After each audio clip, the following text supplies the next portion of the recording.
যে কোনো সমালোচনাকে আমাদের চলার পথের গাইডলাইন হিসাবে গ্রহণ করতে স্বাচ্ছন্দ্য বোধ করব। আমি কথা দিচ্ছি 8টা মামলায় আমি প্রত্যাহার করার জন্য যা যা করণীয় ধর্ষণের মামলা আসলে সেই মামলা আমরা প্রত্যাহারের তালিকায় রাখবো না, যত বড় রাজনৈতিক মামলাই হোক না কেন। সাংবিধানিক প্রতিষ্ঠান, স্বচ্ছ প্রতিষ্ঠান, এর থেকে নিরাপত্তা বলয়ে থাকা প্রতিষ্ঠান, চাকরি সুবিধা পাওয়া প্রতিষ্ঠান, বদলি হওয়ার কোনো চান্স নাই, রিমুভ করার কোনো সুযোগ নাই। সেই সুপ্রিম কোর্ট আমাদেরকে সঠিকভাবে সাংবিধানিক অধিকার রক্ষা বিগত 16-17 বছর সময় ব্যর্থ হয়। সুতরাং সেই জায়গা থেকে কিভাবে ঘুরে দাঁড়ানো দরকার মাহমুদ ভাইকে বলবো, আপনারা সেই জায়গাটা একটু অ্যাডজাস্ট করার চেষ্টা করবেন। আমরা আপনাদের যে কোনো সমালোচনাকে আমাদের চলার পথের গাইডলাইন হিসাবে গ্রহণ করতে স্বাচ্ছন্দ্য বোধ করব। আজকে আমাকে একটু আগে অধিকারের পক্ষ থেকে অ্যাটেনশন নিয়ে আসা হলো, আমাদের পত্রিকা একটা রিপোর্ট হয়েছে চট্টগ্রামে জুলাই বিপ্লব করতে যে হাত পা হারানো 8 জন মানুষ, তারা আবার মিথ্যা মামলায় ভোগান্তির শিকার হচ্ছেন।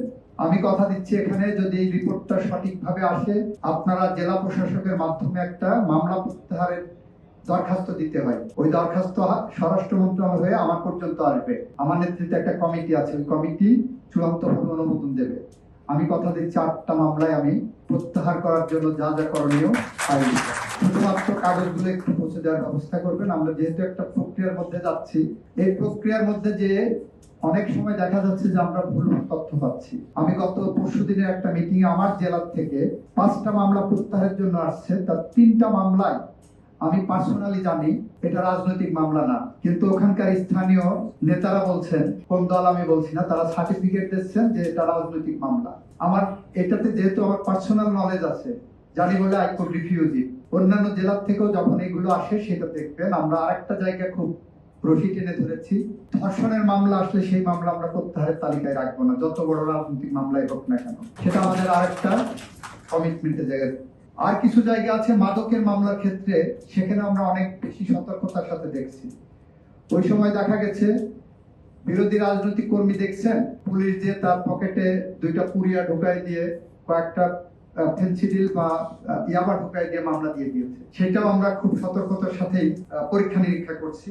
তো মাহমুদ ভাইকে বলবো, আমাকে যদি আপনার রিপোর্টারকে একটু বলেন এই 8 জনের ব্যাপারে যত দ্রুত সম্ভব হোম মিনিস্ট্রির মাধ্যমে এটা আমাকে পাঠালে আমি নেক্সট মিটিং এ এটা প্রত্যাহারের ব্যবস্থা করব।